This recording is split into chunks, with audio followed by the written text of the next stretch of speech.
حضرات محترم السلام علیکم۔ حضرت ریاض احمد گوہر شاہی مدد اللہ العالی کے بارے میں یہ کہا جاتا ہے کہ انہوں نے قرآن مجید کے 30 نہیں بلکہ 40 پارے کہے ہیں۔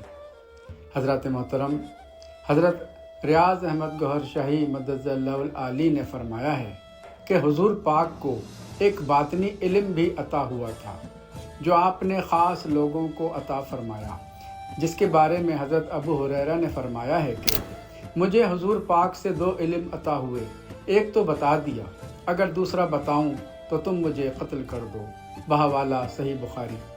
اسی باطنی علم کا اشارہ قرآن پاک کی سورہ نمل کی 40ویں آیت میں ملتا ہے، جب ملکہ بلقیس کا وزنی تخت سلیمان علیہ السلام کے ایک ولی نے پلک جھپکتے سے پہلے حاضر کر دیا تھا، جس کو باطنی علم دیا گیا تھا۔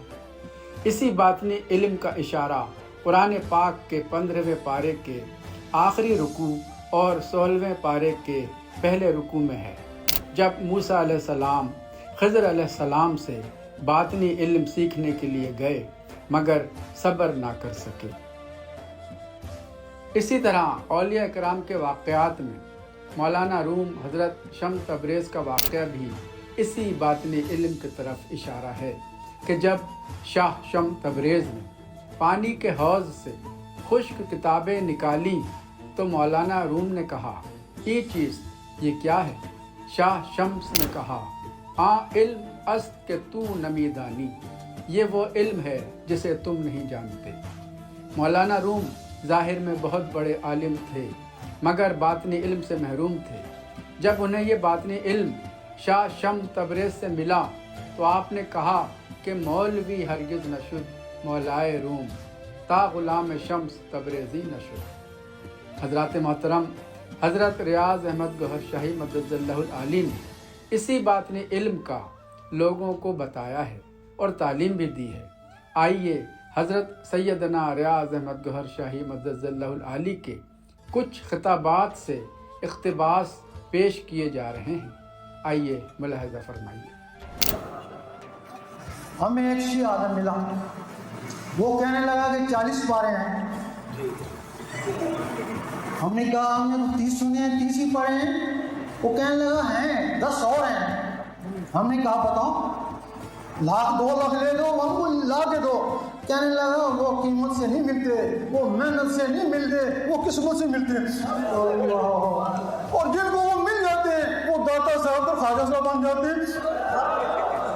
ہم نے کہا یہ عالم صاحب خام بول جا رہے ہیں کہ 10 پارے تو ہے ہی نہیں ہے۔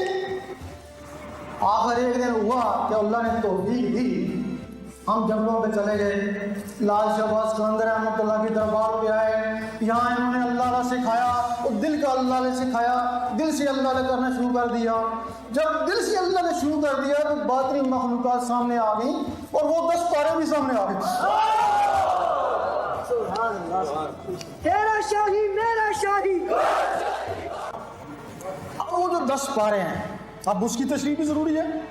وہ 10 پارے کیا ہیں؟ یہ جو قرآن آیا یہ کوئی پاروں کی شکل میں نہیں آیا، کبھی تھوڑا کبھی زیادہ، اسی طرح 23 سال میں جو نا یہ پورا ہوا۔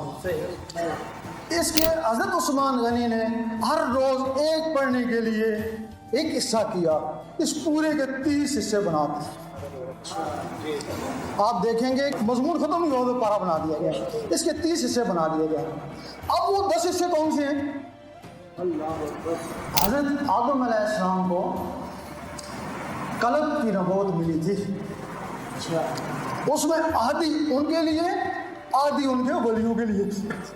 پھر ابراہیم علیہ السلام کو روح کی ولایت اور ملی، آدھی ان کے لیے آدھی ان کے ولیوں کے لیے۔ پھر موسیٰ علیہ السلام کو سری کی نبوت ملی، آدھی ان کے ولیوں کے لیے، وہ جو علم تھا، آدھا ان کے لیے۔ پھر عیسیٰ علیہ السلام کو خفی کے 4 ملے، چاروں کے ملے، آدھا ان کے لیے آدھا ان کے ولیوں کے لیے۔ پھر حضور پاک کو 5 کے سارا علم حاصل ہو گیا، آدھا ان کے لیے آدھا ان کے ولیوں کے لیے۔ اور وہ 10 حصے تو وہ ہو گئے نا جو باطن میں تھے، وہ سینوں پہ سینے چلتے ہیں نا۔ یہ 30 پارے عام لوگوں کے لیے، اس کے لیے سفید کاغذ لانا پڑتا ہے، اور وہ 10 پارے خاص لوگوں کے لیے، ان کے لیے سفید دل لگانا پڑتا ہے۔ اب اس علم کی تشریح کرتے ہیں کہ وہ علم کیا ہے۔ یقین کرو اگر تمہارے پاس وہ علم آ جائے تو تم کافروں کو بھی یہودیوں کو بھی سب کر لو۔ جب وہ تم سے علم چلا گیا تو خود مسلمان ہی 72 فرقوں میں تقسیم ہو گئے نا۔ جب وہ 10 پارے سامنے آ گئے، دیکھا کہ وہ قرآن اور یہ اور، وہ 30 پارے اور یہ 10 پارے اور، پھر ان میں موازنہ کیا کہ اس میں فرق کیا ہے کہ ابو ہریرہ نے فرمایا تھا کہ تم مجھے قتل کر دو، قرآن پورا کہتا ہے نماز پڑھ ورنہ گنہگار ہو جائے گا۔ جب ان پاروں کو پڑھا تو وہاں لکھا ہوا اگر تو نے نماز پڑھی تو گنہگار ہو جائے گا۔ وہ پوچھے کیوں، کیسے نماز پڑھنے سے گنہگار ہو جائے گا؟ ان پاروں نے جواب دیا اگر تو اللہ سے بات چیت کر رہا ہو، اللہ کے دیدار نہ ہو تو نماز کا وقت آ جائے تو وہ تو دیدار چھوڑ کے نماز پڑھنا شروع کر دے تو گناہ کیا نا تو نے۔ پھر اس پورے قرآن نے کہا کہ تو روزے رکھ، اگر ذرا سا بھی پانی تیرے اندر چلا جائے گا تیرا روزہ ٹوٹ جائے گا۔ جب ان 10 پاروں سے پوچھا تو وہ کہنے لگے تو بھلے دن کو کھاتا پیتا رہے تیرا روزہ نہیں ٹوٹے گا۔ بھائی اس کا کیا مطلب، اس کا کیا مطلب؟ تو 10 پاروں نے جواب دیا اگر تیرے نفس پاک ہو جائے تو روزے نفس پاک کرنے کے لیے ہوتے ہیں نا۔ اگر تیرے نفس پاک ہوئے تو کھا یا نہیں کھا تو تو سدا باہر روزے دار ہی ہے، ہر وقت کا روزے دار ہے اگر تیرا نفس مطمئنہ ہو جائے تو۔ پھر قرآن نے کہا کہ تو حج کر، اگر طاقت ہے حج کر۔ جب ان سے پوچھا تو کہنے لگے مکے والا او جاندے جے ہوندے کاملے چوچی۔ ان 10 پاروں نے جواب دیا تو حج کو کیوں جاتا ہے، حج تیری طرف آیا نا، اور تو اپنے اندر حج بسا تاکہ وہ حج تیرا طواف کرے۔ اس قرآن نے کہا زکات دے، 2.5% زکات دے، اور اسے کہا 2.5% پاس رکھ باقی ساری زکات دے دے، باقی ساری زکات دے دے۔ اس قرآن سے پوچھا تو یہ کہنے لگا اللہ بڑے دور ہے، اللہ نہیں ملتا، دن رات تو مجھے پڑھتا رہے تلاوت کرتا رہے، اللہ تجھے نہیں ملتا۔ تو اس قرآن سے پوچھا، ان 10 پاروں سے پوچھا تو وہ کہنے لگے اللہ اس دنیا میں گھومتا پھرتا، وہ کبھی خواجہ بن کے آتا ہے کبھی داتا بن کے آتا ہے، کبھی خواجہ کے روم میں تو کبھی داتا کے روم میں۔ سید سلطان پور رحمۃ اللہ فرماتے ہیں اگر ان سلطانوں کو اللہ کہا جائے تب بھی غلط نہیں ہے روایت، اگر ان سلطانوں کو اللہ کہا جائے تو جن کے ذریعے سلطان بنے تو پھر ان کا مرتبہ کیا ہوگا؟ یہ راہ طریقت حضرت علی کے بغیر کوئی چل سکتا ہے؟ ایک شریعت محمدی ہے وہ تو 30 ہی ہیں جی، تو شریعت احمدی ہے وہ کچھ اور علم ہے، جس کے لیے ابو ہریرہ نے فرمایا تھا مجھے حضور پاک سے 2 علم حاصل ہوئے، ایک میں نے تمہیں بتا دیا، دوسرا بتاؤں تو مجھے قتل کر دو، یہ حدیث ہے باقاعدہ۔ پھر وہ دوسرا علم کیا تھا، وہ روح کا علم تھا نا، جس طرح چل تھوڑی سی بات لمبی کر دیتے ہیں۔ نعرہ تکبیر، نعرہ رسالت۔ یہ جسم مٹی کا ہے، تو ہمیں تسلیم کرنا پڑے گا، یہ ہم باہر جائے گا، نہیں رہ جائے گا، ختم ہو جائے گا، آگے بھی یہ نہیں جائے گا، آگے جو جسم ملے گا دوسرا جسم ملے گا، نہ جلے گا، نہ مرے گا، نہ بڈھا ہوگا، نہ بیمار ہوگا۔ پھر جب اس کو یہی رہنا ہے تو پھر اس کا آگے بھی نہیں جانا ہے اس کو، تو پھر اس کا حساب کتاب کیا، اس کے منازل کیا تھے؟ سوچنے والی بات ہے نا۔ یہ ایک مکان ہے، اس کے اندر سب بندے رہتے ہیں، ایک بندہ ہے جس کا نام نفس ہے، لطیفہ نفس اس کو بولتے ہیں۔ نفسانی لوگوں کے لیے پورا قرآن مجید آیا، جگہ جگہ لکھا ہے نفس کو پاک کر، اس کی اصلاح کر، کبھی اس کو ڈرایا گیا، کبھی اس کو لالچ دی گئی، کبھی دوزخ بتایا گیا، کبھی بہشت۔ یہی بات ہے نا، یہ نفس کے لیے۔ جب پھر نفس پاک ہو جاتا پھر آگے کیا ہے؟